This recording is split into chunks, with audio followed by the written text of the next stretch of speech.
বিশেষ করে টিএমসিপি যারা করতেন তাদের একটা বড় বৈশিষ্ট্য, তারা কেউ কলেজ ছাত্র নয়। ম্যাক্সিমামই কলেজের স্টাফ বা বিয়ে হয়ে গেছে, দুটো বাচ্চা হয়ে গেছে, এখনও ছাত্রনেতা। তাদের এমনকি প্রাক্তনীয় নয়, কিছু ক্ষেত্রে বাইরের লোক, পাশে সিগারেট বিড়ি গুটকার দোকান চালায়, এরকম লোকেরা টিএমসিপি করতো, গাড়ির ড্রাইভার, সেও বলে ছাত্রনেতা। কিছু ক্ষেত্রে বলা হচ্ছে মধুচক্র পর্যন্ত চলতো ইউনিভার্সিটি। এবং আপনি বললেন, এটা আমি খুব বলতে হয়, গত 4 তারিখের পর আমরা কিছু ঘটনা শুনেছি। আমরা তো মানুষ, মানে দিন শেষে তো আমাদের একটা হৃদয় বলে জিনিস আছে, মানবিকতার একটা জায়গা আছে। আমাদের কিছু কিছু ছাত্রী আমাদের কাছে আসছে, কান্না করছে, এরা ভর্তি করানোর নামে বিভিন্ন কারণে সুন্দরী মেয়েদের দেখে এত কুপ্রস্তাব বা দিত বা ক্ষমতার অপব্যবহার করেছে। এরকম 150-200 অভিযোগ এসছে যে এই ধরনের ঘটনা, দেহ ব্যবসার ঘটনা, মেয়েদেরকে কুপ্রস্তাব দেওয়ার ঘটনা এসছে। আমরা বলছি যদি এরকম থাকে, আপনারা সোশ্যাল মিডিয়া বাকি মিডিয়া আমাদের সাথে যোগাযোগ করে অভিযোগ জানান, একদম সব কটাকে ধরে গারদে পড়া হবে, একজনও বাইরে যাবে। অভিষেক বন্দ্যোপাধ্যায় কে ছিলেন? অভিষেক বন্দ্যোপাধ্যায় কে? পিসির ভাইপো ছিল। অভিষেক বন্দ্যোপাধ্যায় কোন পরিচয় ছিল? তার আজকে বিশাল বৈভব, তার আজকে কোটি কোটি টাকার কলকাতায় প্লট জমির, হরিশ মুখার্জি, হরিশ চ্যাটার্জি, 3টে রাস্তায় 35টা প্লট। এবং অনেকে দেখবেন তৃণমূল ছাত্র পরিষদের নেতারা যারা কলেজে আপনার ওই স্টাফ হয়ে, এখন ক্যাজুয়াল স্টাফ, অস্থায়ী কর্মী বা ওই দিনমজুরির ভিত্তিতে কাজ করে, ডেলি ওয়েজেসে, এরকম প্রচুর আছে। টিএমসিপির নেতা ছিল তারা, সেই টিএমসিপির নেতারা এবিভিপির আগামী দিনে এবিভিপিতে ঢুকতে পারবে না। এবিভিপির দরজা তাদের জন্য সম্পূর্ণ বন্ধ। দ্বিতীয় কথা আমরা বলছি, আপনি টিএমসিপি করতে পারেন, এসএফআই করতে পারেন, ছাত্র পরিষদ করতে পারেন, একটা হিংসার ঘটনা হবে না, কেউ আপনাকে ধমকাবে না, কেউ আপনাকে মারবে না, এই ধরনের কোনো ঘটনা আমরা ঘটতে দেবো না। এই ধরনের যদি কোনো ঘটে, আমাদের সাথে যোগাযোগ করুন। যদি এটা হয়, পুলিশ তার পথে আইনানুগ ব্যবস্থা।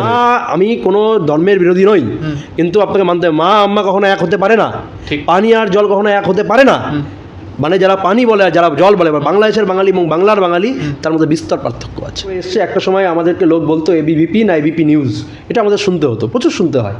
হ্যাঁ, তো সেই জায়গার থেকে আজকে এবিভিপি প্রতিটা ক্যাম্পাসে চর্চা হচ্ছে, প্রতিটা ক্যাম্পাসে এবিভির পতাকা উঠছে। ইভেন আমি বলি যে বাসের ভাড়ার যে বললাম 60 টাকা, 60 টাকায় যদি 50 টাকা দিই, মানে 10 টাকা কম দিই, সেটাও তারা কনসিডার করবে না। একদম, এটা একদম বাস্তবসম্মত দাবি। স্টুডেন্ট ভাড়া পশ্চিমবঙ্গে ফিরিয়ে আনতে হবে, এটা আমরা বহুদিন ধরে বলছি, তৃণমূলের সরকারের সময় বলেছি, এবং এই দাবির সাথে আমি একদম সম্পূর্ণ সহমত। এবং নতুন সরকারের কাছে আমরা দাবি জানাবো, স্টুডেন্ট ভাড়া ফিরিয়ে আনা হোক। নির্বাচন শেষ, হাওয়া হয়ে গেছে, দীপশিতা দ্বারা হাওয়া হয়ে যায়। তো বাস্তবিক অর্থে আজকের দিনে সিপিআইএমের বামপন্থা বা তাদের যে নীতি, এটা আজকের দিন অলিক কল্পনা। বামপন্থা যেখানে আপনি দেখবেন ত্রিপুরাতে গেছে আর ফিরে আসেনি, কেরলে গেছে আর ফিরে আসবে না, পশ্চিমবঙ্গে অনেক আগেই চলে গেছে। বামপন্থীরা আজকের দিনে ক্রমশ শূন্য থেকে মহাশূন্যের দিকে যাচ্ছে। এখানে বামপন্থীদের ফিরে আসা সম্ভব না। সে বাম হোক, অতি বাম হোক, ঝান্ডু বাম হোক, কেউই বামপন্থীরা আর ফিরে আসবে না। এই মুহূর্তে আমাদের সঙ্গে রয়েছেন শুভব্রত অধিকারী, যিনি এবিভিপির কেন্দ্রীয় কমিটির সদস্য। তাকে প্রথমেই স্বাগত জানাই ভারতীয় বাঙালি ইউটিউব চ্যানেলে। নমস্কার। আর তার নতুন করে পরিচয় করে দেওয়ার কোনো প্রয়োজনীয়তা বোধ করছি না, কারণ অতীতে হয়তো আপনারা ওনাকে দেখেছেন একটি ভিডিওতে, বিশেষ করে আপনাদের ফিডে হয়তো এসেছে যে উনি কার্যত মমতা বন্দ্যোপাধ্যায়ের সরকার থাকাকালীন একেবারে ডিএম অফিসের সামনে গিয়ে সেখানে পুলিশদেরকে কার্যত সেই আমাদের যে বিদ্যাসাগর তার যে সরেও সরেয়া সেই যে পাঠ, সেটা শিখিয়ে এসেছিলেন। কারণ মমতা বন্দ্যোপাধ্যায়ের সরকার কার্যত শিক্ষকদেরকে পিটিয়েছিলেন। সেই সময় তিনি চটি পর্যন্ত উপহার দিয়েছিলেন, আর পুলিশ তা সাদরে গ্রহণ করেছিল। শুরুতেই শুভব্রত বাবুর কাছে একটা প্রশ্ন রাখবো যে এতদিন ধরে কলেজ বিশ্ববিদ্যালয়গুলোতে কোনো রকমের ইলেকশন হয়নি, ছাত্র সংসদ যে নির্বাচন। প্রশ্ন হচ্ছে, আপনারা তৃণমূল সরকারের আমলে কোনো রকমের সমস্যার সম্মুখীন হয়েছিলেন, আর যদি হয়ে থাকেন কী ধরনের সমস্যা? দেখুন, বিগত 15 বছর এবং তার আগে বামফ্রন্টের শেষ সময় থেকে ছাত্র সংসদ নির্বাচন সম্পূর্ণভাবে বন্ধ বা একপেশে হতো। লাস্ট 8 বছর ধরে ছাত্র সংসদ নির্বাচন এই কারণেই হয়নি, যারা আজকে শাসন ক্ষমতায় তারা মনে করতো তারা শিক্ষিতরা যত বেশি জানবে তারা তত কম তৃণমূলের শাসনকে মানবে। সেই কারণে পরিকল্পিত, দেখুন নেতা কোথা থেকে তৈরি হয়ে আসে। কলেজ ক্যাম্পাসে পড়াশুনো করে শিক্ষিত মানুষরা যদি আজকের দিনে মূল স্রোতে রাজনীতিতে না আসে, তাহলে রাজনীতির যে সময়ের সাথে সাথে রাজনীতির বিবর্তন বা রাজনীতির সংশোধন কোনোটাই হবে না। ঠিক একই কারণে তৃণমূল শিক্ষিত মানুষদের রাজনীতি আসা বন্ধ করতে চেয়েছিল। সেই কারণে ছাত্র সংসদ নির্বাচন বন্ধ ছিল। আজকে প্রতিটা কলেজে আপনারা দেখবেন ইউনিয়ন কালচার আজকে উঠে এসছে। ইউনিয়ন কালচার উঠে আসার কারণ হলো, আজকে আপনারা ক্যাম্পাসে যাবেন, ছাত্রছাত্রীরা ইউনিয়নের দাদা শব্দ শুনলে ভয় পায়। ইউনিয়নের দাদা মানে মোটা মোটা হাতে বালা থাকবে, কানে দুল থাকবে, লাল চুল থাকবে, আর গিয়ে ছাত্রছাত্রীদেরকে শাসাবে, চোখ রাঙিয়ে দেখাবে, ভর্তির নামে টাকা তুলবে, নবীন ভবনে এসে বড় বড় গল্প দেবে, আর তারপরে ফেস্টের নামে টাকা মারবে, আর হাতে একটা বুলেট গাড়ি থাকবে। এই ছিল ইউনিয়নের দাদা কালচারের বৈশিষ্ট্য। এই ইউনিয়নের দাদা কালচার আমরা ভাঙতে চাই। এবিভিপি বর্তমানে দাঁড়িয়ে যে পরিস্থিতি চলছে, আগামী ভবিষ্যতে কি তারাও তৃণমূলের মতো ছাত্র সংসদ নির্বাচন করাবে না, নাকি তারা একটা দৃষ্টান্ত স্থাপন করবেন যে আমরাও ছাত্র সংসদ নির্বাচন করাতে পারি? দেখুন, আজকে তৃণমূল ছাত্র পরিষদ তো কোনো বাংলায়, এবিভিপি সারা দেশে আছে। আর এবিভিপি গোটা দেশে আজকে আপনি দেখুন, দিল্লি, জেএনইউ, আসাম, সব জায়গায় আমরা জিতি এমন তো নয়, কিন্তু ছাত্র সংসদ নির্বাচন প্রতি বছর হয়। এইটা এবিভিপির বৈশিষ্ট্য। এবিভিপি প্রথম থেকে বলে আসছে ক্যাম্পাস হবে দলীয় রাজনীতিমুক্ত। দলীয় রাজনীতিমুক্ত সরাসরি যারা মূল স্রোতের রাজনৈতিক দল, তাদের ক্যাম্পাসে প্রবেশের কোনো বিষয় নেই। যারা ছাত্র সংগঠন, এবিভিপি হতে পারে, টিএমসিপি হতে পারে, ছাত্র পরিষদ হতে পারে, বামপন্থী যে ছাত্র সংগঠনগুলো আছে তারা হতে পারে, যে কেউ ক্যাম্পাসে আসতে পারে, তাদের গণতান্ত্রিক মতাধিকার প্রবেশাধিকার তারা রাখতে পারে। সেটা আমাদের পক্ষে যেতে পারে, বিপক্ষে যেতে পারে, অল আর ওয়েলকাম। যাদবপুর বিশ্ববিদ্যালয়, তারপরে ওই ধরুন ক্যালকাটা ইউনিভার্সিটি রয়েছে, রবীন্দ্র ভারতী রয়েছে, এই বিশ্ববিদ্যালয়গুলো যেগুলো রয়েছে, এখানে কার্যত বলা হয় আগে ক্ল্যাশ চলতো। কাদের মধ্যে চলতো? এই তৃণমূল কংগ্রেসের টিএমসিপি আর এসএফআই। কার্যত এবিভিপি দিন যত এগিয়েছে তত তাদের সংগঠন বেড়েছে। কিন্তু প্রশ্ন যেটা উঠছে যে এই বাম যারা রয়েছেন, যারা একেবারে এক্সট্রিমিজমে বিশ্বাস করেন, তারা সেই দখল করে রাখা, মানে যাদবপুর বিশ্ববিদ্যালয় বোধহয় এখনও তাদের দখলে রয়েছে কি? দেখুন, 2020 পর তো যাদবপুরে ছাত্র সংসদ নির্বাচন সেভাবে হয়নি। ছাত্র সংসদ নির্বাচন না হওয়ার কারণে তো সেই ছাত্র সংসদের মেয়াদ ইতিমধ্যে উত্তীর্ণ হয়ে গেছে। ছাত্র সংসদ নির্বাচন আসুক, আমরা বুঝে নেব কার দখলে কোন ক্যাম্পাস আছে। আর আপনি একটু আগে ছাত্র সংসদ নির্বাচনের কথা বললেন, আপনি এটাকে হেডলাইন্স করে রাখুন। আগামী 1 বছরের মধ্যে নতুন সরকার হয়েছে, এখনও নতুন শিক্ষামন্ত্রী শপথ নেননি। নতুন শিক্ষামন্ত্রী শপথ নিলে আমরা 1 বছরের মধ্যে তাকে দাবি জানাবো 1 বছরের মধ্যে ছাত্র সংসদ নির্বাচন সম্পন্ন করে। আমি আপনাকে বলতে পারি, আপনারা 1 বছর 1.5 বছরের মধ্যে ছাত্র সংসদ নির্বাচন পশ্চিমবঙ্গে প্রত্যক্ষ করবেন।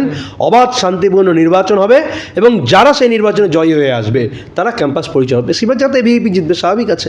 মানুষের রাজ্যে পরিবর্তনের পক্ষে আছে, ক্যাম্পাসেও পরিবর্তন হওয়া আছে। আপনারা দেখছেন 4 তারিখের পরে কোনো ক্যাম্পাসে টিএমসিপি নেই, কর্পূরের মতো উবে গেছে একেবারে। হ্যাঁ, তো স্বাভাবিকভাবেই এটাই বোঝা যাচ্ছে সাধারণ ছাত্রীরা দলে দলে এবিভিপির সাথে আসছে। কিন্তু তারপরেও সমস্ত ছাত্র সংগঠন প্রতিনিধিত্ব করবে। কেউ যদি কখনো মনোনয়নপত্র দিতে, নমিনেশন দিতে বাধা প্রাপ্ত হয়, আমরা গিয়ে নমিনেশন করাবো। একটা প্রশ্ন বারংবার ওঠে বর্তমানে দাঁড়িয়ে, যে এসএফআই থেকে শুরু করে মানে বাম, অতি বাম যারা রয়েছেন, অনেকেই যারা আমাদের ছাত্রছাত্রীরা, আমাদের বন্ধু বান্ধবী রয়েছেন, তারা এই বামদের প্রতি না ভীষণ আকৃষ্ট হন। কেন? কারণ তারা নাকি মানে ওই যে বড়লোকদের থেকে টাকা নিয়ে গরিবদের মধ্যে বিলিয়ে দেওয়ার কনসেপ্টে বিশ্বাস করে। যদিও এর মধ্যে অনেক দ্বিচারিতা রয়েছে। আমরা যদি শতরূপ বাবুকে দেখি, উনি 20 লাখ টাকার গাড়িতে চড়েন, অথচ ওনার কর্মীরা রিক্সা নিয়ে ঘুরে বেড়ান। তো এই ধরনের দৃষ্টান্ত রয়েছে। তো আপনি কি বলতে চাইবেন যে এই যে যুবক যুবতীরা এনাদের কার্যত ওই বামদের দিকে ঝুঁকে যাওয়া, এটা কি আদর্শ? কার্ল মার্ক্সের যে নীতি, সেই নীতি তার নিজের দেশে লাগু হয়নি। বামপন্থা বা বামেদের যে নীতি, যে দ্বন্দ্বমূলক বস্তুবাদ, হ্যাঁ, এই যে সিপিএমের বামপন্থার যে নীতি, সমাজবাদের নীতি, এই নীতি গোটা পৃথিবীতে আজকের দিনে বামপন্থা আমাদের কাছে অলিক কল্পনা মাত্র। ভারতবর্ষের যে শাসন ব্যবস্থা, ভারতবর্ষ কেন বিদেশি নীতিকে আকৃষ্ট হবে? কেন আমরা চীন আর রাশিয়ার নীতিতে আকৃষ্ট হব? ভারতবর্ষের শাসন ব্যবস্থা কয়েক হাজার বছরের পুরনো, এবং এই শাসন ব্যবস্থা, ভারতের যে রীতিনীতি, সেটা ভারত দীর্ঘকাল, ভারতে আজকে দেখুন, ভারতবর্ষ পৃথিবীর একমাত্র দেশ যে দেশকে আমরা বসুধৈব কুটুম্বকম, সারা পৃথিবী থেকে অতিথি হিসেবে গ্রহণ করি, এবং আমাদের যে পদ্ধতি, আমাদের যে পরম্পরা, সেই পরম্পরা আমরা গ্রহণ করব। আজকে একাত্ম মানবতাবাদের কথা বলি, এর চেয়ে বিকল্প সর্বোত্তম অর্থনৈতিক উপায় আর কিছু হতে পারে না। বামপন্থা অলিক কল্পনা মাত্র। যারা বামপন্থীদের কথা বলে, বামপন্থার কথা বলে, তারা আজকে বড় গাড়ি চলছে। আপনি শতরূপ ঘোষের কথা বললেন, তাদের নেত্রীরা বিদেশে আজকে ছুটি কাটাতে যায়। হ্যাঁ, পড়াশোনার নাম করে বা ওই এডুকেশনাল এক্সেপশনের নাম করে বিদেশে যাচ্ছে ছুটি কাটাতে। নির্বাচন শেষ, হাওয়া হয়ে গেছে, দীপশিতা দ্বারা হাওয়া হয়ে যায়। তো বাস্তবিক অর্থে আজকের দিনে সিপিআইএমের বামপন্থা বা তাদের যে নীতি, এটা আজকের দিন অলিক কল্পনা। বামপন্থা যেখানে আপনি দেখবেন ত্রিপুরাতে গেছে আর ফিরে আসেনি, কেরলে গেছে আর ফিরে আসবে না, পশ্চিমবঙ্গে অনেক আগেই চলে গেছে। বামপন্থীরা আজকের দিনে ক্রমশ শূন্য থেকে মহাশূন্যের দিকে যাচ্ছে। এখানে বামপন্থীদের ফিরে আসা সম্ভব না, সে বাম হোক, অতি বাম হোক, ঝান্ডু বাম হোক, কেউই বামপন্থীরা আর ফিরে আসবে না। আপনাদের অপোনেন্টস, বিশেষ করে তৃণমূল কংগ্রেস, তাদের একটা বক্তব্য ছিল ভোটের আগে বিজেপিকে তারা বলছিলেন এবিভিপি তার মধ্যে যোগসূত্র তাদেরও রয়েছে, কারণ একটাই বক্তব্য, বিজেপি বাংলার বাইরের পার্টি, বাংলার রাজ্যের পার্টি, এবং বাংলার মানে বাংলার বাইরের হওয়ার সুবাদে তারা বাংলা ভাষাটা জানেন না, স্বাভাবিকভাবেই হিন্দি ভাষাভাষী। এবার বিজেপি যদি বাংলায় আসে তবে তারা নাকি আর মাছ খেতে দেবেন না, মাংস খেতে দেবেন না। এইটা নিয়ে আপনি কি বলবেন? এই যে ভোট হয়ে গেল, এখন দেখা যাচ্ছে যে বিজেপি বিধায়করা কার্যত প্রকাশ্যে সেই মাছ খাবার ভিডিওগুলো ছাড়ছেন। আপনি কি খেয়েছেন আজকে? আমি সত্যি কথা বলতে মাছ ভাতই খেয়ে এসেছি। তো এখানে তো উত্তর হয়ে গেল, বিজেপি ক্ষমতায় এসছে, আপনি মাছ ভাত খেয়েছেন। যদি এর উত্তর বিজেপি ভালো দিতে পারবে, কিন্তু আপনি তো মাছ ভাত খেয়েছেন, মানে সরকার পরিবর্তন হওয়ার পর আপনাকে মাছ ছাড়তে হয়নি, কেউ বলেনি যে মাছ খাবেন না, তাই তো? তো ব্যাস, আমি চিকেন বিরিয়ানি খেতে খুব ভালোবাসি, আমার ফেভারিট ডিশ, আমি সপ্তাহে একদিন খাই। এখনও অবধি সরকার পরিবর্তনের পর কেউ বলেনি যে মাছ মাংস ছাড়তে হবে। এবং মরলা মাছ আমার খুব ভালো, গতকালকে খেয়েছি। তো এই যে বাংলা বাঙালি বিভাজন করা, দেখুন প্রাদেশিকতা কোনো দেশকে, আজকে ভারতবর্ষের কাছে বড় চ্যালেঞ্জ। ভারতবর্ষ আমরা বলি নানা ভাষা, নানা মত, নানা পরিধান, বিবিধের মাঝে দেখো মিলন মহান। এইখানে প্রাদেশিকতা আজকে বাংলাকে বিচ্ছিন্ন করার একটা চেষ্টা হচ্ছে, বাংলাকে গ্রেটার বাংলাদেশ বানানোর চক্রান্ত চলছিল, সেই চক্রান্ত ব্যর্থ হয়েছে, বাংলা আজকে বেঁচে গেছে। আমি বলবো বাংলা বাঙালি আমরা রক্ষা পেয়েছি, নাহলে বাংলার মানুষকে আগামী দিনে অন্য রাজ্যে যেতে হতো, বাঙালির অস্তিত্ব বিপন্ন হতো। মা, আমি কোনো ধর্মের বিরোধী নই, কিন্তু আপনাকে মানতে হবে মা আম্মা কখনো এক হতে পারে না, পানি আর জল কখনো এক হতে পারে না। মানে যারা পানি বলে আর যারা জল বলে, বাংলাদেশের বাঙালি এবং বাংলার বাঙালি, তার মধ্যে বিস্তর পার্থক্য আছে। স্টুডেন্টসরা, ছাত্র স্বার্থ নিয়ে একটা আপনাকে বলি, আপনি যেহেতু কেন্দ্রীয় সদস্য, আপনার স্থান কিন্তু অন্যান্যদের তুলনায় একটু উপরে রয়েছে, আপনি বোধহয় এটাকে সেই মুখ্যমন্ত্রীর কাছেও এই বার্তা পৌঁছতে পারবেন, আপনার সেই ক্ষমতা রয়েছে। তাই বলছি, আমি ব্যক্তিগতভাবে একজন ছাত্র, আমি যখন বাসে চড়ছি তখন দাঁড়িয়ে বাসের কন্ডাক্টরদের যে ব্যবহার, সেটা কিন্তু খুব একটা ভালো হয় না ছাত্রদের সাথে। আমি নিজে সেটা চাক্ষুষ করেছি এবং প্রতিদিন করি। ধরুন একটি ছাত্র, তাকে এক স্থান থেকে অন্যত্র যেতে হচ্ছে, সেটা কার্যত উনি অন্য একটি বিশ্ববিদ্যালয়ে যাচ্ছেন, তার দূরত্ব ধরুন ওই 70 কিলোমিটারের মতো। এবার তার ভাড়া পড়ে 60 টাকা। 60 টাকার মধ্যে যখন তাকে বলা হয় যে কাকু আপনি স্টুডেন্ট ভাড়া নেবেন, আপনাকে শেষ করতে হবে না, এই প্রশ্নের উত্তর দিচ্ছি। এর আগেই আমরা এই নির্বাচনের আগের থেকে আমরা দাবি জানাচ্ছি 1/3 ভাড়া স্টুডেন্ট ভাড়া নেওয়ার জন্য। আমরা নতুন সরকার এসছে, ছাত্রদের দাবিটা একেবারে অমূলক নয় এবং বাস্তবসম্মত দাবি, স্টুডেন্ট ভাড়া নেওয়া হোক। এবং আমরা নতুন সরকার এসছে, আমরা স্মারকলিপি দেবো, তাতে স্টুডেন্ট ভাড়ার কথা লেখা থাকবে, যাতে 1/3 স্টুডেন্ট ভাড়া নেওয়া হোক।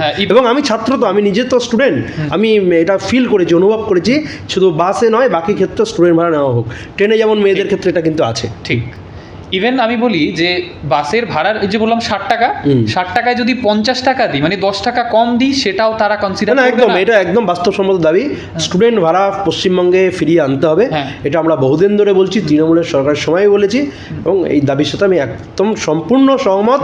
এবং নতুন সরকারের কাছে আমরা দাবি জানাবো, স্টুডেন্ট ভাড়া ফিরিয়ে আনা হোক। বর্তমানে দাঁড়িয়ে তৃণমূল কংগ্রেস এখন বিদায় নিয়েছেন, এখন বিজেপি সরকার রয়েছে। ইউনিভার্সিটিগুলোর ইনফ্রাস্ট্রাকচার নিয়ে বড় একটা প্রশ্ন উঠেছে। আপনি যদি টয়লেটের দিকে দেখেন, তবে দাঁড়িয়ে সেখানে ওই ধরুন 4টে স্লট ছেলেরা গিয়ে টয়লেট করছেন, 2টো ভাঙা পড়ে আছে, জল পড়ছে না, ড্রিঙ্কিং ওয়াটারের ঠিকঠাক ব্যবস্থা নেই। এখন এই গরমের মধ্যে মেয়েদের খুব অসুবিধে হয়, মেডিকেল অ্যাসিস্ট্যান্স পর্যন্ত নেই, সিসিটিভি তো ছেড়েই দিলাম, ক্যান্টিন পর্যন্ত নেই। এই গৌরবঙ্গের দিকেই যদি আপনি তাকান, তবে দাঁড়িয়ে একটা ভিডিও আমি এখন ইনক্লুড করে দেবো, অফিস রুমে দেখা যাচ্ছে 4 তলা, তো সেই 4 তলার নিচে গ্রাউন্ড ফ্লোরে পর্যন্ত গাছ, অফিসের ভেতরে ঢুকে গিয়েছে দেয়ালে গাছ। এই অবস্থা যদি হয়ে থাকে বিশ্ববিদ্যালয়গুলোর, এর কারণ হলো বিদ্যালয় বা বিশ্ববিদ্যালয় চালাতে গেলে একটা বড় পরিমাণের অর্থ লাগে প্রতি মাসে, সেই টাকা তো রাজ্য সরকার বরাদ্দ করতো না একেবারে, বা যতটা প্রয়োজন, যে পরিমাণ দরকার সেই পরিমাণ অর্থ রাজ্য সরকার বরাদ্দ করতে, কারণ রাজ্য সরকারের টাকা নেই। এই বিগত 15 বছরে তৃণমূল একটা জিনিসই করেছে, মেলা খেলা মোৎসব এসব করে সব বিলিয়ে দিয়েছে, বিলিয়ে দিয়ে সরকারকে সর্বশান্ত করে দিয়েছে মমতা ব্যানার্জি, যার ফল আজকে ছাত্রছাত্রীদের ভুগতে হচ্ছে। তো এগুলো ধীরে ধীরে দেখুন, একদিনে কোনো সমস্যার সলিউশন হয়ে গেলে হবে না।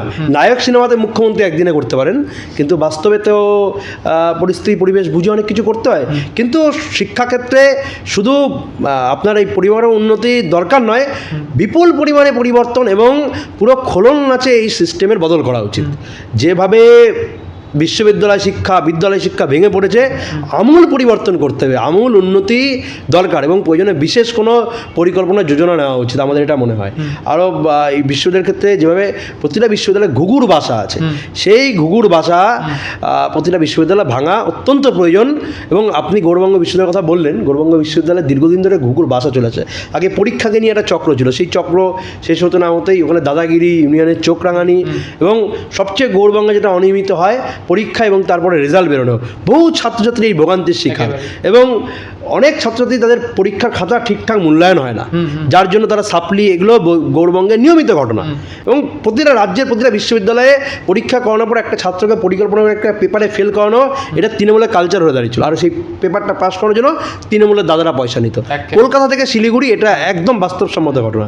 আরও দু তিনটের সাথে আমি বলতে চাই আপনাদেরকে, আপনারা এটা নিশ্চিত থাকুন, যারা গতকাল অবধি তৃণমূল ছাত্র পরিষদ করে ইউনিভার্সিটি কলেজের নেতা ছিল, তারা রাতারাতি জামা পাল্টে এবিভিপির নেতা হবে না। এটা আপনাদেরকে আমরা নিশ্চিত করতে পারি, কারণ এবিভিপির ছাত্র সংগঠন শুধুমাত্র ক্যাম্পাসে যারা রানিং ছাত্র, চলমান ছাত্র যারা পড়ে, তারাই এবিভিপির সদস্য হবে, অন্যরা কেউ এবিভিপির সাথে যুক্ত হবে না। সুতরাং যারা কালকে ইউনিয়নের নামে দাদাগিরি করতো, আপনার কাছ থেকে নবীনবরণ, ফেস্ট বা পরীক্ষার নামে পয়সা আদায় করতো, তারা এবিভিপির নেতা হবে না। এবং অনেকে দেখবেন তৃণমূল ছাত্র পরিষদের নেতারা যারা কলেজে আপনার ওই স্টাফ হয়ে, এখন ক্যাজুয়াল স্টাফ, অস্থায়ী কর্মী বা ওই দিনমজুরি ভিত্তিতে কাজ করে, ডেলি ওয়েজেসে, এরকম প্রচুর আছে, টিএমসিবির নেতা ছিল। তারা সেই টিএমসিবির নেতারা এবিভিপির আগামী দিনে এবিভিপিতে ঢুকতে পারবে না, এবিভিপির দরজা তাদের জন্য সম্পূর্ণ বন্ধ। দ্বিতীয় কথা আমরা বলছি, আপনি টিএমসিবি করতে পারেন, এসএফআই করতে পারেন, ছাত্র পরিষদ করতে পারেন, একটা হিংসার ঘটনা হবে না, কেউ আপনাকে ধমকাবে না, কেউ আপনাকে মারবে না, এই ধরনের কোনো ঘটনা আমরা ঘটতে দেবো না।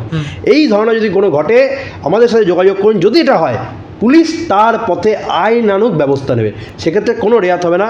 মনে রাখবেন, পশ্চিমবঙ্গের মানুষ পরিবর্তন এনেছে একটা জিনিস, পশ্চিমবঙ্গ বারবার নির্বাচন আসলে রাজনৈতিক হিংসা থাকে। পশ্চিমবঙ্গে মারপিট, মারধর, ভায়োলেন্স, ঘর ভাঙচুর, মানুষের বাড়ি জ্বালানো, মানুষকে হত্যা করা, এইসব দেখে পশ্চিমবঙ্গ সত্যি বিরক্ত। জমি দখল, পশ্চিমবঙ্গের মানুষ এই জন্য পরিবর্তন হয়েছে যাতে এই জিনিস আর না দেখতে হয়। সুতরাং আর কোনো হিংসার ঘটনা আমরা ক্যাম্পাসে ঘটতে দেবো না, এটা আপনি থেকে নিশ্চিত করতে পারি। আর কোনো টিএমসিপি এবিভিপি হবে না। এবং যদি আপনার চোখে পড়ে, সেক্ষেত্রে আপনারা জানাতে পারেন। আর রানিং ছাত্র যারা ক্যাম্পাসে পড়তে চায়, যারা চায় বাংলা আমার মতো করে উঠুক, আমি দেশের জন্য কিছু করতে চাই, তারা all are welcome to ABVP. একটা সময় ছিল যখন শ্রমিক বাবু, মানে আপনাদের বিজেপির বর্তমানের সব থেকে সফলতম রাজ্য সভাপতি, তাকে শুনতে হয়েছে, তিনি একটি টিভি চ্যানেলে বলেছেন যে তাকে বলা হয়েছিল আরশোলা আবার পাখি, বিজেপি আবার পার্টি।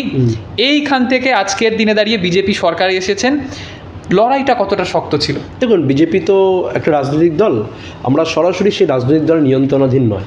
অনেক মানুষই ভুল করে ফেলে এবিভিপি মানেই বিজেপির ছাত্র সংগঠন, এরকমটা নয়। বিজেপির ছাত্র এবং শ্রমিক সংগঠন নেই। ওনারাও যে লক্ষ্য নিয়ে কাজ করেন, আমাদের লক্ষ্য এক, আমরা ছাত্র সমাজে আমাদের লক্ষ্য নিয়ে কাজ করি, আমরা সম্পূর্ণ স্বতন্ত্র ছাত্র হন। এবিভিপিও প্রথম দিন থেকে লড়াই করে এসছে। একটা সময় আমাদেরকে লোক বলতো এবিভিপি না এবিপি নিউজ, এটা আমাদের শুনতে হতো, প্রচুর শুনতে হয়। হ্যাঁ, তো সেই জায়গার থেকে আজকে এবিভিপি প্রতিটা ক্যাম্পাসে চর্চা হচ্ছে, প্রতিটা ক্যাম্পাসে এবিভির পতাকা উঠছে। আমাদের যে ক্যাম্পাসে আমরা ঢুকতে পারতাম না, আমাদের ছেলেরা মার খেয়েছে, প্রচুর কেস। হ্যাঁ, আমাদের তো কেসের ব্যক্তিগতভাবে আমার প্রচুর সহযোদ্ধা, কেসের মালা আমরা সাজিয়ে নিতে পারবো, এত কেস। বছর, সপ্তাহে, মাসে কয়েকদিন শুধু কেস খেতে আমাদের কেসের হাজিরা দিতে চলে যায়। সেই জায়গার থেকে আজকে পশ্চিমবঙ্গে পরিবর্তন হয়েছে এবং এটার একটা অন্য অনুভূতি এই ভাষায় প্রকাশ করে। কিন্তু মানুষ চেয়েছে একটা পশ্চিমবঙ্গে পরিবর্তন দরকার এবং আমরা মনে করি গণতন্ত্রের জন্য শুধু মানুষের সমাজের কাছে অনুরোধ, ছাত্রদের অনুরোধ, আপনারা যদি ভাবেন রাজনৈতিক পরিবর্তন হলে সব পাল্টে যাবে, এরকমটা নয়। সামাজিক পরিবর্তন দরকার। পরিবর্তন আমার মনের ভেতর থেকে আসুক, যে আমরা দুর্নীতিমুক্ত সমাজ গড়ব। আপনি সেই সমাজের অংশীদার হবেন, তখনই বাস্তবে পরিবর্তন হবে। আপনারা ইউনিয়নের কোনো দাদাকে কোনো পয়সা দেবেন না, ভর্তির নামে পয়সা দেবেন না। যখন আপনারা করবেন, তো তো দেখবেন সমস্ত ভর্তি দুর্নীতি বন্ধ হয়ে যাবে, সমস্ত কলেজ ক্যাম্পাসে দুর্নীতি বন্ধ হবে। কেন্দ্রীয় স্তরের যে এক্সামিনেশনগুলো হয়ে থাকে, এই যে এসএসসি বলুন বা বিভিন্ন রকমের ওই সিএইচএসএল, সিজিএল, তো এই ধরনের এক্সামিনেশনের ক্ষেত্রে বলা হয়ে থাকে, মানে অতীতে ঘটেছে যে পশ্চিমবঙ্গের বাসিন্দা তাকে আন্দামান নিকোবর দ্বীপপুঞ্জে পাঠিয়ে দেওয়া হলো। এই যে এক্সামিনেশনের ক্ষেত্রে যে এই যে ঘটনাগুলো, এগুলোর পরিবর্তন হয়তো হয়েছে এখন, কিন্তু এই যে নিট পেপার লিক বর্তমানে দাঁড়িয়ে হলো, এতে সরকারের কতটা গাফিলতি রয়েছে বা সংস্থা যাকে দেওয়া হয়েছে দায়িত্ব তার কতটা গাফিলতি, নাকি আমরা সুকান্ত মজুমদারের বক্তব্যটাকে পাথেয় করব, যিনি অতীতে বলেছিলেন যে কোচিং সংস্থা যারা রয়েছেন তারা কিন্তু ধোয়া তুলসী পাতা নয়। দেখুন, কিছুদিন আগে দেখবেন আমার একজন পোস্ট কোনো একজন বামপন্থী নেতা ভাইরাল করেছে, আমরা ক্ষমতা রাখি যে কেন্দ্রীয় সংস্থা তার বিরুদ্ধে এবিভিপি বলেছে। আমরাই বলছি, আমাদের বক্তব্য বিরোধীদের বক্তব্য এক, এটা আমরা পারি, বাকিরা পারবে না। গোটা দেশে হাজার হাজার পরীক্ষার্থীরা প্রতি বছর এই নিট পরীক্ষার জন্য বছরের পর বছর সময় ধরে প্রিপারেশন নেয়, প্রস্তুতি নেয়, তারপরে তাদের এই পরীক্ষা বাতিল হয়ে যাওয়া মানে, প্রশ্ন ফাঁস হয়ে যাওয়া মানে তাদের মাথায় কার্যত আকাশ ভেঙে পড়া। এই ধরনের ঘটনা অনভিপ্রেত, এই ধরনের ঘটনা যাতে না হয় তার জন্য এনটিএকে দায়িত্ব নিতে হবে। আমরা এনটিএ কর্তৃপক্ষকে দায় নেওয়ার জন্য দাবি জানাচ্ছি এবং এনটিএ কর্তৃপক্ষের বিরুদ্ধে শাস্তিমূলক ব্যবস্থা নেওয়ার দাবি জানাচ্ছি। এটা বিএনপির স্পষ্ট অবস্থান। এনটিএকে এনটিএর চেয়ারম্যানকে বরখাস্ত করা উচিত, প্রশ্ন বাতিল করা হয়েছে, এই সিদ্ধান্ত এর পাশাপাশি এনটিএর প্রশ্ন বাতিলের জন্য যারা দায়ী তাদেরকে গ্রেপ্তার করতে হবে অবিলম্বে। বাকিদের বুকের পাটা নেই। টিএমসিপি কোনোদিন 15 বছরে মমতা ব্যানার্জির এগেন্সটে বলতে পারেনি, এসএফআই কোনোদিন বলতে পারেনি। আমরা বলছি এর জন্য দায়ী এনটিএর আমলাতন্ত্র। ন্যাশনাল টেস্টিং এজেন্সির বিরুদ্ধে যে কংগ্রেস আমল থেকে গুণ ধরে আছে সেই এনটিএ, এই যে আমলাতন্ত্র, এর জন্য দায়ী আমলাতন্ত্র একাংশ দুর্নীতিগ্রস্ত যারা পয়সা দিয়ে বিক্রি করেছে, এবং গ্রেপ্তার তো সিবিআই করেছে। সিবিআই কার আন্ডারে? কেন্দ্রীয় সরকারের আন্ডারে। তো সুতরাং এটা আমাদের স্পষ্ট বক্তব্য যে এনটিএর মধ্যে একটা আমূল পরিবর্তন আনা উচিত। এনটিএকে প্রয়োজনে বাতিল করা হোক, যদি মনে হয় এনটিএর সিস্টেমে পরিবর্তন আনা হোক, এর জন্য এনটিএ দায়ী। এবং আমি প্রথমেই বললাম, দুর্নীতির জন্য আমাদেরকেও যারা করছেন তারা তো আমাদেরই সমাজের কেউ, তো সুতরাং সমাজকেও পরিবর্তন হওয়া দরকার। এর পাশাপাশি আমি বলছি এনটিএ সম্পূর্ণভাবে দায়ী। এবং আপনি দেখে থাকবেন কিছুদিন আগে বাকি সমাজে হয়েছে যে আমরা কলকাতায় এভিপি রাস্তায় নেমেছে এনটিএর বিরোধিতা করে। এনটি কিন্তু সরকারি সংস্থা, আমরা বিরোধিতা করেছি, এনটিএর জন্য গাফিলতি দায়ী। কারণ আমাদের কাছে এনটি আমাদের কাছে প্রথম নয়, আমাদের কাছে ফার্স্ট প্রায়োরিটি এই যে যারা ছাত্রছাত্রী বছর বছর ধরে প্রিপারেশন নেন, মেডিকেল এক্সাম বাকি এগুলোর জন্য প্রিপারেশন, হাজার হাজার ছাত্রছাত্রী, তাদের সমস্ত সাধনা পরিশ্রম আজকে বিফল হয়ে যাচ্ছে, এর জন্য এনটিএ দায়ী। তো এনটিএর মধ্যে পরিবর্তন আনতে হবে। এই জন্য বামপন্থীরা অনেকে লিখেছে মশা ম্যালেরিয়ার বিরুদ্ধে মিছিল করছে। আপনাদের তো হিম্মত হয়নি 34 বছরে, একটা আওয়াজ তুলতে পারেনি বামপন্থীরা, তো আমরা করেছি। এইটা আমাদের পক্ষে সম্ভব। এনটিএ এটাই এভিপি, ছাত্রদের স্বার্থ ফার্স্ট, বাকি সব পেছনে। বর্তমানে টিএমসিপির যারা নেতা রয়েছেন, জেলা সভাপতি থেকে শুরু করে তৃণমূল কংগ্রেসের পঞ্চায়েতের প্রধান, যাদের কাছ থেকে কোটি কোটি টাকা উদ্ধার হচ্ছে, এই মালদার ঘটনা, পঞ্চায়েতের কোনো এক মেম্বার না সভাপতির কাছ থেকে এই টাকা পাওয়া যাচ্ছে, এইটা নিয়ে আপনি কি বলবেন? আইপিএসদের সাসপেন্ড করা হচ্ছে বর্তমানে, একদম সাধুবাদযোগ্য। আইপিএসদের সাসপেন্ড করা উচিত, কারণ ওই আপনার যে 3 জনকে সাসপেন্ড করেছে তাদেরকে অনেক আগেই সাসপেন্ড করা হচ্ছিল। অভয়ের মায়ের চোখের জল, সেই চোখের জল কখনো বৃথা যাবে না। এরা পরিকল্পিতভাবে আজকে বিচারের তথ্য লোপাট করেছেন, বিচারকে প্রহসনে পরিণত করার চেষ্টা করেছেন। এরকম করলে পুলিশের উপর মানুষের আস্থা হারাতো। একদম এটা প্রশংসনীয় পদক্ষেপ। এবং একজন ছাত্রনেতা, আজকে একজন জেলা সভাপতি টিএমসিপির গ্রেপ্তার হয়েছেন, তিনি একজন ছাত্রনেতাকে কোটি কোটি টাকার পুজো করতেন, কোথার থেকে পয়সা আসতো? এত পয়সার উৎস কি ছাত্রনেতাদের কাছে? এর জন্য এদেরকে গ্রেপ্তার করা অত্যন্ত প্রশংসনীয় পদক্ষেপ। পুলিশের আমরা সর্বাত্মকরণে প্রশংসা করছি। এরা জমির দালালে পরিণত হয়েছিল, এবং এই ধরনের ঘটনায় যে সরকার জিরো টলারেন্সের নীতি নিয়েছে, অত্যন্ত প্রশংসনীয়। কলকাতা সহ বিভিন্ন জেলাগুলোতে দেখা যায় অবৈধ নির্মাণের কথা ওঠে, এবং পুকুর যেগুলো রয়েছে পুকুর ভরাট করে অবৈধ নির্মাণ হয়। তো এই যে নির্মাণ কার্য যারা চালাতেন, এখন বলা হচ্ছে তারা আর কেউ নয়, তৃণমূলের তাবর নেতা হেভিওয়েটরা। এইটা নিয়ে আপনি কি বলবেন? তাদের গ্রেপ্তারের জন্য কি লিস্ট বানানো অলরেডি রয়েছে? তো পুলিশ বলতে পারবে। পুলিশ, পশ্চিমবঙ্গের মানুষ তো বিগত 15 বছরে পুলিশকে তৃণমূলের ক্যাডার হিসাবে দেখতো, এই প্রথমবার পুলিশকে দেখছে। পুলিশও, আমরা বলতাম যে পুলিশকে খোঁড়া ছেড়ে দিলে পুলিশও কাজ করতে পারে। পুলিশ যে কাজ করতে পারে আজকে আমরা পশ্চিমবঙ্গের মানুষ সেটা অনুভব করছি, এবং আমরা দেখতে পাচ্ছি পুলিশ কিভাবে আজকের দিনে পশ্চিমবঙ্গে কাজ করছে এবং পুলিশকে ফ্রি হ্যান্ড ছেড়ে দিলে, পুলিশকে খোলা হাত ছেড়ে দিলে পুলিশও এই বড় বড় দুর্নীতি বা চোর গুন্ডা ক্রিমিনালদের সাহায্য করতে পারে। আজকে ওরা পশ্চিমবঙ্গ দেখছে যে পুলিশ আজকে তার পৌরসত্ব ফিরে পেয়েছে, তার ক্ষমতা ফিরে পেয়েছে এবং পুলিশ দেখাচ্ছে কীভাবে দুর্নীতিবাদদের জেলের গারদে ঢোকানো যায়। এই জন্য আমরা পশ্চিমবঙ্গ পুলিশকে বিগত 7 দিন 10 দিনে যে ভূমিকা দেখছি তাদেরকে পশ্চিমবঙ্গ পুলিশকে স্যালুট আমাদেরকে জানাতেই হবে। 15 বছর মমতা বন্দ্যোপাধ্যায়ের দল এখানে রাজত্ব করলেন। এই 15 বছরের মধ্যে বলা হচ্ছে ডেমোগ্রাফির আমূল পরিবর্তন হয়েছে। কী রকম পরিবর্তন? আপনি যদি বাংলাদেশের দিকে তাকান, বাংলাদেশে একটা নির্বাচন হলো কিছুদিন আগে, আপনারা জানেন। তো সেই নির্বাচনে দেখা যাচ্ছে বর্ডার এরিয়াগুলোতে জামাতে ইসলাম নাম শুনেছি আমরা সবাই, সেই জামাতে ইসলাম যারা নাকি চূড়ান্ত ভারত বিরোধী, তারা বর্ডার এরিয়াগুলোতে জিতেছে। আর অদ্ভুতভাবে একটা মিল পাওয়া যাচ্ছে তৃণমূল কংগ্রেসের সাথে, যে তৃণমূল কংগ্রেস এই 2026-এর বিধানসভা ভোটে পশ্চিমবঙ্গের বর্ডার, মানে যে বাংলাদেশের সঙ্গে বর্ডার শেয়ার হয়েছে সেই এলাকাগুলোতে তারাও জিতেছে। এটা কি নেহাত কোইন্সিডেন্স নাকি অন্য কিছু? দেখুন, পশ্চিমবঙ্গের মানুষ এবার নিজের অস্তিত্ব রক্ষার জন্য ভোট দিয়েছে, তো অস্বীকার করার কোনো জায়গা নেই। পশ্চিমবঙ্গের মানুষের দেওয়ালে পিঠ ঠেকেছিল, এরপরে তাদের কাছে আর কোনো বিকল্প পদ্ধতি আমাদের কারোর কাছেই ছিল না। আর বাংলাদেশে যেটা চলছে সেটা ধর্মীয় মৌলবাদ, ধর্মীয় উন্মাদনা। পশ্চিমবঙ্গের মানুষের কাছে শুধু আজকে অনুপ্রবেশ যতটা ইস্যু, তার পাশাপাশি শিক্ষা, স্বাস্থ্য, কর্মসংস্থান, অস্তিত্ব রক্ষা সমস্তটাই পশ্চিমবঙ্গের মানুষের ইস্যু ছিল। পশ্চিমবঙ্গের মানুষের সামাজিক শত্রু হয়ে দাঁড়িয়েছিল তৃণমূল কংগ্রেস। কর্মসংস্থান নেই, এদিকে বেকারত্ব, একদিকে অস্তিত্ব রক্ষার লড়াই, আর একদিকে চোর গুন্ডা বাটপারদের অত্যাচার, আজকে তৃণমূল নেতাদের চোখ রাঙানি। আর ওই পারে একটাই কারণ, ধর্মীয় মৌলবাদ। চিন্ময় প্রভুর মতো মানুষকে একজন বিনা বিচারে বাংলাদেশ সরকার জেলে রেখেছে। তো এই জায়গাতে দাঁড়িয়ে বাংলাদেশের যে আজকে ধর্মীয় মৌলবাদ যেভাবে মাথাচাড়া দিচ্ছে, তার জন্য পশ্চিমবঙ্গে এই পরিবর্তন দরকার ছিল।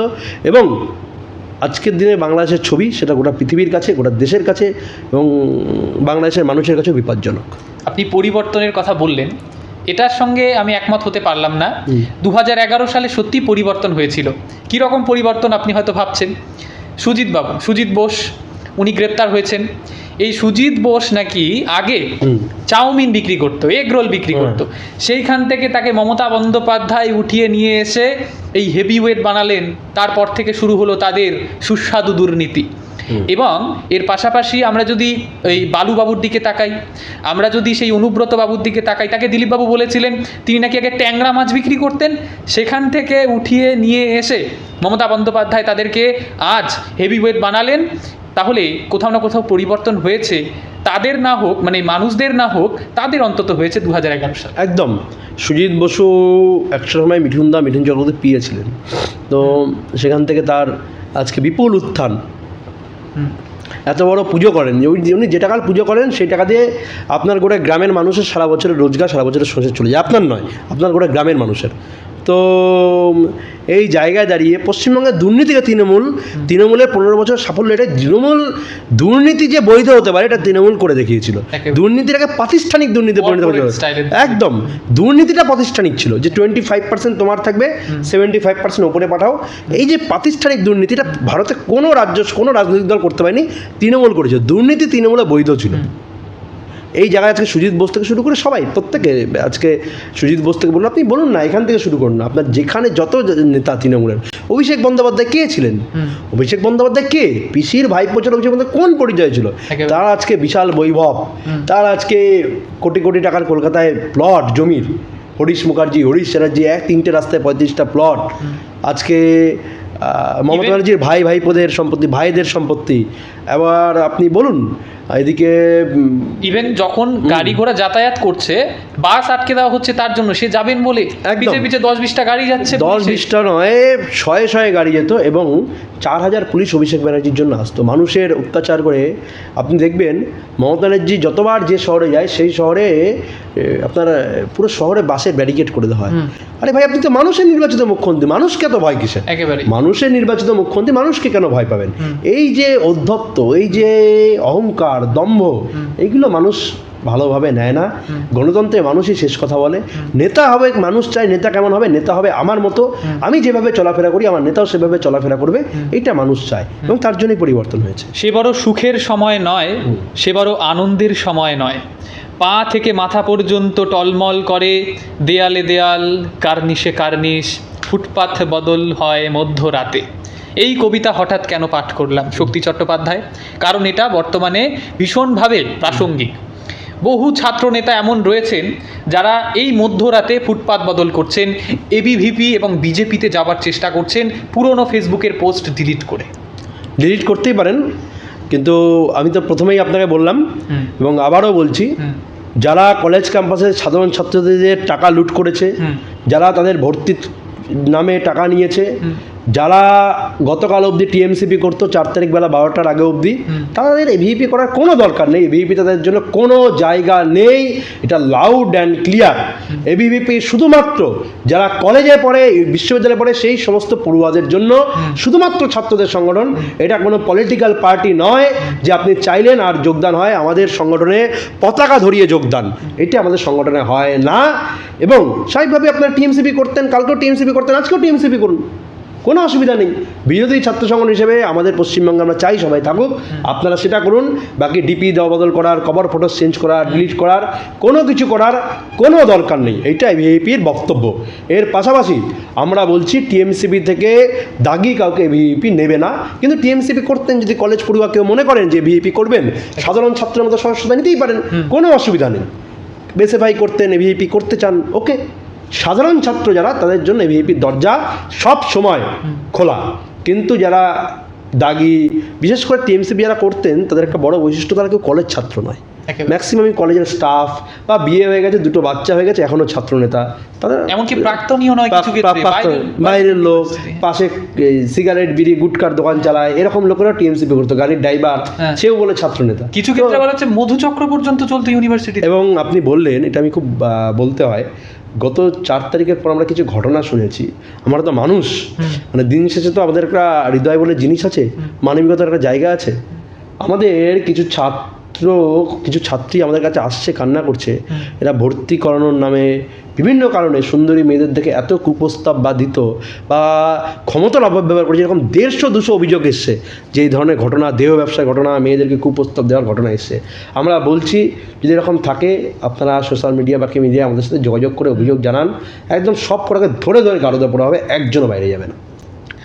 শ্রমিকবাবু বিজেপির রাজ্য সভাপতি বলে দিয়েছেন, সিন্ডিকেট যে ব্যবস্থা অতীতে ছিল, অর্থাৎ মানে টোটো, অটো, বাস স্ট্যান্ড, এদের শ্রমিক সংগঠন রয়েছে। এবার ছাত্র সংগঠনের নামে টিএমসিপি কী করতো আপনি এক্ষুনি বললেন।